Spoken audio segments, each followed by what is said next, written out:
நண்பர்கள் அனைவருக்கும் வணக்கம். அனைவருக்கும் இனிய மாலை வணக்கம். இப்போது நிறைய ஸ்டாக்ஸை பற்றி பார்த்துட்டு இருக்கோம். ஸ்டாக்ஸில் நிறைய அளவில் ரிட்டர்ன்ஸ் பெரிய அளவில் கொடுக்கறது இல்லை. அதில் முக்கியமாக ஒரு சில ஃபண்டு, ஸ்மால் கேப் ஃபண்டில் கொடுத்த அளவு ரிட்டர்ன்ஸ் கூட நிஃப்டி 50 கொடுக்கறது இல்லை. அந்த மாதிரியான நிலைகள் தான் இப்போது ஸ்டாக் மார்க்கெட்டோட நிலைமை இருக்குது. சரி, அந்த மாதிரி நேரத்தில் நம்ம என்ன பண்ணலாம்? எப்படி சேவிங்ஸ் நம்ம இதை விட்டு வெளியே போக முடியாது. நம்ம பாண்ட்ஸ் அந்த மாதிரி போகணும், இல்லைனா கோல்டு அந்த மாதிரி போகணும். ரியல் எஸ்டேட்டு இப்போதைக்கு அந்த அளவுக்கு பெட்டர் தானே இல்லை. ஸோ என்ன பண்ணலாம் அப்படின்னா, மியூச்சுவல் ஃபண்ட்ஸை செலக்ட் பண்ணலாம். கொஞ்சம் ரிலாக்ஸ் பண்ணலாம். கொஞ்சம் நம்ம பேக்கில் சேரில் பேக் ரெஸ்ட்டில் அப்படியே சாஞ்சி கொஞ்சம் நேரம் உட்காரலாம். இந்த ஒரு 2023 அதோட எப்படி இருக்கும், அது என்ன மாதிரியான போக்கை கடைபிடிக்க போகுதுன்னு யாராலையும் கண்டுபிடிக்க முடியாது. இந்த செக்டார் தான் இனிமேல் வரப்போகுது, இந்த ஸ்டாக்கு தான் ஓரளவு அந்த ஸ்டாக்கு. அதனால தான் நான் இப்போவும் அடிக்கடி சொல்கிறது, ஃபண்டமெண்டலாக இருக்கிற ஸ்டாக்கில் இன்வெஸ்ட் பண்ணுங்கள். தேவையில்லாத பென்னி ஸ்டாக்ஸு, அன்வான்டாக இருக்கக்கூடிய பங்குகள் எல்லாம் போட்டுட்டு யாரோ ஒருத்தர் கால்ஸ் கொடுக்குறாங்க அப்படின்றதுக்காக வாங்கி அதில் போய் நஷ்டம் அடையாதீங்க அப்படின்னு சொல்கிறதுக்கான காரணம் இதுதான். இப்போது நிறைய மியூச்சுவல் ஃபண்டில் மட்டுமே நிறைய எஸ்ஐபியை ஃபாலோ பண்ணலாம். எஸ்ஐபி ஒரு நல்ல ரிட்டர்ன்ஸ் கொடுக்கறதுக்கு வாய்ப்பு இருக்குது. அதில் நம்ம ஃபாலோ பண்ண வேண்டிய நிறைய ஃபார்முலா சூத்திரங்கள் நிறைய இருக்குது. அதே மட்டும் இல்லாமல் 15% மேலே லாபம் தந்த மியூச்சுவல் ஃபண்ட்ஸை பற்றி பார்க்க போகிறோம். அதே மாதிரி எஸ்ஐபிக்கு ஏற்றதான 2 மியூச்சுவல் ஃபண்ட்ஸை பற்றி நம்ம பார்க்க போகிறோம். ரொம்ப யூஸ்ஃபுல்லாக இருக்கும். வீடியோவை கடைசி வரைக்கும் பாருங்கள், உங்களுக்கு ரொம்ப பயனுள்ளதாக இருக்கும். வீடியோ பற்றி கருத்தை மறக்காமல் நம்ம கமெண்ட் செக்ஷனில் சொல்லுங்கள். வாங்க வீடியோக்குள்ளே போகலாம். நமது சேவிங்ஸ் இன் தமிழ் யூடியூப் சேனல் அப்படிங்கிறது ஒரு எஜுகேஷன் பர்பஸ்க்கான சேனல் தான். இதில் எந்த பங்குகளையும் வாங்குங்க அப்படின்னு நம்ம ரெக்கமெண்ட் பண்ணுறதில்ல. அது மட்டும் இல்லை, நானும் செபி ரிஜிஸ்டர்டு ப்ரொவைடர். நீங்கள் இன்வெஸ்ட் பண்ணுறதா ட்ரேட் பண்ணுறாலும் உங்கள் ஃபினான்ஷியல் அட்வைசரை கன்சல்ட் பண்ணுங்கள். நம்ம டெலிகிராம் சேனலில் ஜாயின் பண்ணாமல் இருந்தீங்கன்னா கொஞ்சம் தயவு செய்து ஜாயின் பண்ணுங்கள். நிறைய வீடியோக்கள், இந்த மாதிரி வீடியோக்கள் மட்டும் கிடையாது, நிறைய பயனுள்ள நியூஸ் உங்களுக்கு ஷேர் பண்ணுறதுக்கும் உங்களோட டவுட்ஸை நீங்கள் கிளாரிஃபை பண்ணுறதுக்கும் ரொம்ப யூஸ்ஃபுல்லாக இருக்கும். லிங்க் டிஸ்கிரிப்ஷனில் இருக்குது. நம்ம சேனலை சப்ஸ்கிரைப் பண்ணாமல் இருக்கக்கூடிய நண்பர்களும் அப்படியே சப்ஸ்கிரைப் பண்ணுங்கள். அப்படியே பெல் நோட்டிஃபிகேஷனை தட்டி விடுங்க.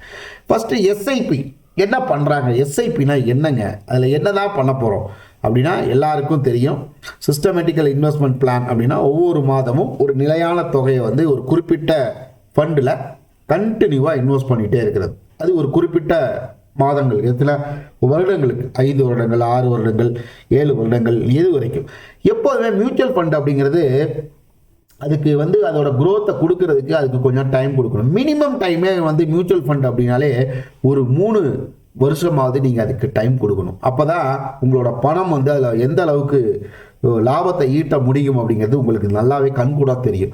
நீங்கள் இன்றைக்கி போட்டுட்டு டெய்லி ஓப்பன் பண்ணி பார்த்துட்டு இருக்கக்கூடாது. எப்படி என்ன பண்ணுவாங்க அப்படின்னா, ஒரு செடியை விதையை நட்டுட்டு அந்த விதை முளைச்சிருக்கான்னு நோண்டி எடுத்து மண்ணிலிருந்து எடுத்து பார்த்துட்டே இருந்தாங்களாம்.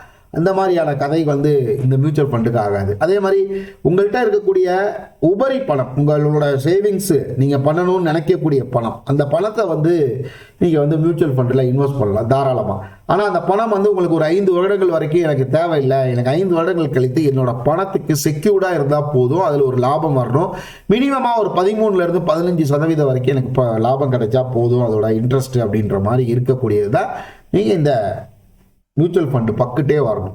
நீங்கள் நின்னைக்கு போட்டு 6 மாதம் கழிச்சு எனக்கு லாபம் வரலைன்னு சொல்கிறதா இருந்தால் தயவு செய்து அந்த மியூச்சுவல் ஃபண்டுக்குள்ளேயே போகாதீங்க. நீங்கள் வேறு ஏதாவது ஃபிக்ஸட் டெபாசிட் அந்த மாதிரி ஏதாவது ஒரு இதில் முதலீடு பண்ணிக்கங்க. மியூச்சுவல் ஃபண்டுக்குன்னு ஒரு சில தாரக மந்திரங்கள்லாம் இருக்குது. இன்னும் மியூச்சுவல் ஃபண்டு நல்ல ஒரு ரிட்டர்ன்ஸ் கொடுக்கணும் அப்படின்னா எப்போ கொடுக்கும் அப்படின்றத அவங்களே சொல்கிறாங்க. 15x15x15 அப்படிங்கிறதா ஃபஸ்ட்டு ஒரு ஃபார்முலா. அப்படின்னா என்ன பண்ண போகிறாங்க அப்படின்னா, மியூச்சுவல் ஃபண்டில் 15 வருஷத்துக்கு இன்வெஸ்ட் பண்ணுறது, மாதம் 15,000 ரூபாய் இன்வெஸ்ட் பண்ணுறது, அதில் 15% ரிட்டர்ன்ஸ் எதிர்பார்க்குறேன். இந்த மாதிரி பண்ணும்போது நமக்கு மிகப்பெரிய அளவிலான ஒரு லாபம் கண்டிப்பாக காத்திருக்கும்.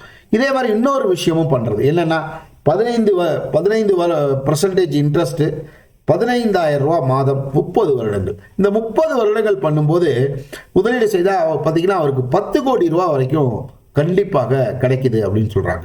54 லட்சம் ரூபா தான் அவர் முதலீடு பண்ணுறாரு. இந்த காம்பவுண்டிங் ஆஃப் இன்ட்ரெஸ்ட், இதுதான் அதோட மிகப்பெரிய பலமே.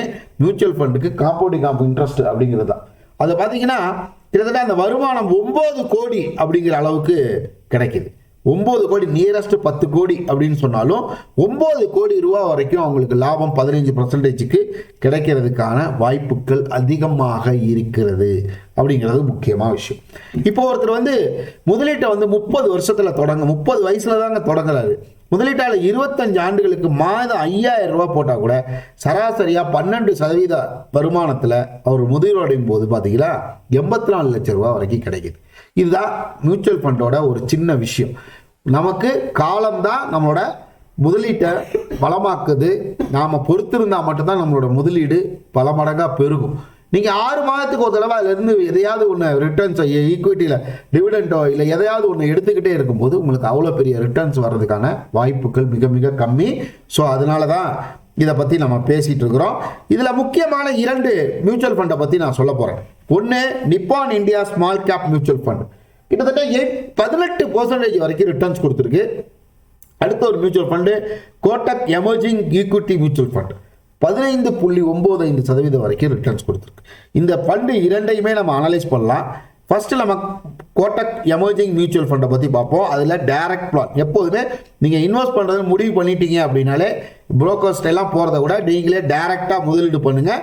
உங்களுக்கோட லாபத்தோட சதவீதம் அதிகமாக வர்றதுக்கான வாய்ப்புகள் அதிகமாகவே இருக்குது. இதோட என்ஏவி இப்போ 76 ரூபாய் அப்படிங்கிற விலையில தான் இருக்குது. 76.103%. இந்த மியூச்சுவல் ஃபண்டு நான் ஒரு எக்ஸாம்பிளுக்கு எடுத்து காட்டுறேன். இந்த 6 மந்த்ஸில் வந்து பார்த்தீங்கன்னா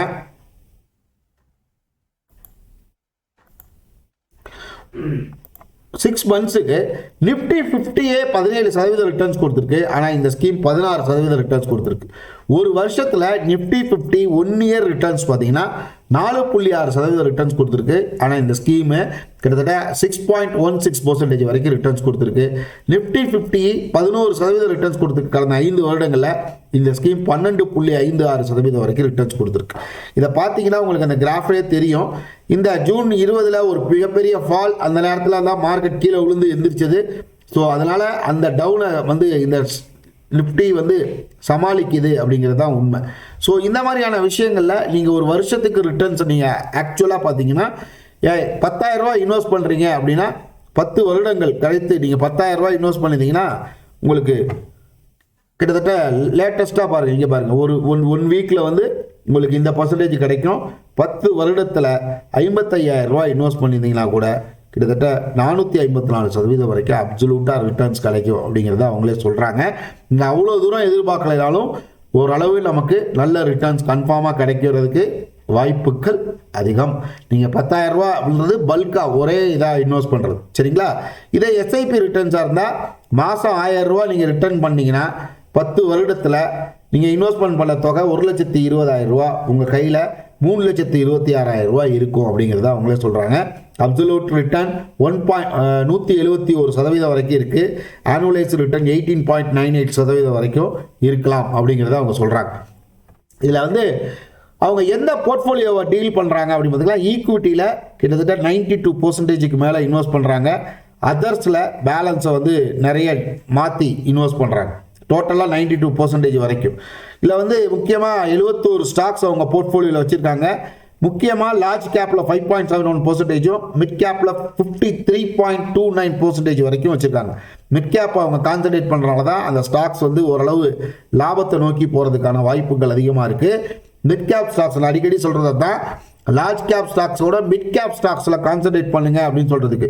நம்ம அடிக்கடி பார்த்துட்டு இருக்க ஷாப்லர் இந்தியா, பாருங்க நம்ம சொல்கிற ஸ்டாக்ஸ் எல்லாம் இதில் இருக்குது. சுப்ரீம் இண்டஸ்ட்ரீஸ், கஜாரியா செராமிக்ஸ் மாதிரியான மிட் கேப் ஸ்டாக்ஸ் எல்லாமே இதில் இருக்குது. நீங்களும் இதில் உள்ளே போய் இதில் என்னென்ன பங்குகள் அவங்க இன்வெஸ்ட் பண்ணியிருக்காங்கன்னு பாருங்கள். அந்த பங்குகளையே முடிஞ்சாலும் நீங்கள் வாங்கினாலும் ஒன்றும் தப்பு இல்லை. அதனால் அதை விட பெஸ்ட்டு அவங்களோட ஃபண்டு மேனேஜரோட வேலை, அவங்களோட இன்வெஸ்ட் பண்ணுறதும் அவங்க வந்து அதில் ப்ராஃபிட் புக் பண்ண வேண்டியது அவங்களோட முக்கியமான வேலை. இதோட எக்ஸ்பென்ஸ் ரேஷியோ 1.72% வரைக்கும் எக்ஸ்பென்ஸ் ரேஷியோ வச்சுருக்காங்க. இல்லை அடுத்து நம்ம பார்க்க போகிற ஒரு மிக முக்கியமான பங்கு Nippon India small cap fund. இந்த Nippon India small cap fund இதோட என்ஏவி 101 ரூபாய் இருக்குது. கிறிசல் ரேட்டிங்கில் 4 ஸ்டார் வரைக்கும் கொடுத்துருக்கக்கூடிய ஒரு நல்ல பங்கு. ஸோ இன்னும் சொல்ல போனால் ஒரு வருடத்தில் நிஃப்டி 50 வந்து இந்த ஒரு வருடத்தில் ரொம்ப அந்த அளவுக்கு பெர்ஃபார்ம் பண்ணல. ஆனால் ஸ்மால் கேப்பில் இந்த ஃபண்டு 7% வரைக்கும் ரிட்டர்ன்ஸ் கொடுத்துருக்கு. லாஸ்ட் 2 இயர்ஸாகவும் கிட்டத்தட்ட 37% மேலே ரிட்டர்ன்ஸ் கொடுத்துருக்கு. நீங்கள் இந்த ஸ்கீமில் லாஸ்ட் 5 இயர்ஸில் 15% மேலே ரிட்டர்ன்ஸ் கொடுத்துருக்கு. ஸோ ஸ்டாக்குன்ற இந்த ஃபண்டு வந்து நல்ல கேபபிள் இருக்கக்கூடிய ஃபண்டு. முக்கியமாக இந்த நிப்பான் இந்தியா அப்படிங்கிறது பழைய ரிலையன்ஸ் மியூச்சுவல் ஃபண்ட்லேருந்து கன்வெர்ட் ஆனது தான். அதனால் ஒன்றும் பயப்பட வேண்டியதில்லை. இல்லை, அடிக்கடி சொல்லியிருக்கேன், ரிலையன்ஸ் மியூச்சுவல் ஃபண்டில் இருக்கக்கூடிய அந்த ஃபண்ட்ஸ் எல்லாமே பக்காவான பர்ஃபெக்டாக பர்ஃபார்மன்ஸ் பண்ணிகிட்டு இருந்த ஃபண்டு. அதை வந்து அனில் அம்பானி வந்து இங்கே உங்களுக்கு கைமாற்றி விட்டார். அதனால் இந்த ஸ்டாக்ஸ் இந்த ஃபண்டு எல்லாமே பர்ஃபெக்டான ஃபண்டு தான், அதில் எந்த டவுட்டுமே கிடையாது. நான் இந்த நிப்பான் இந்தியாவில் டேக்ஸ் சேவிங் ஃபண்ட்ஸ் எல்லாம் 2-3 டேக்ஸ் சேவிங் ஃபண்ட்ஸ் வச்சுருக்கிறேன்.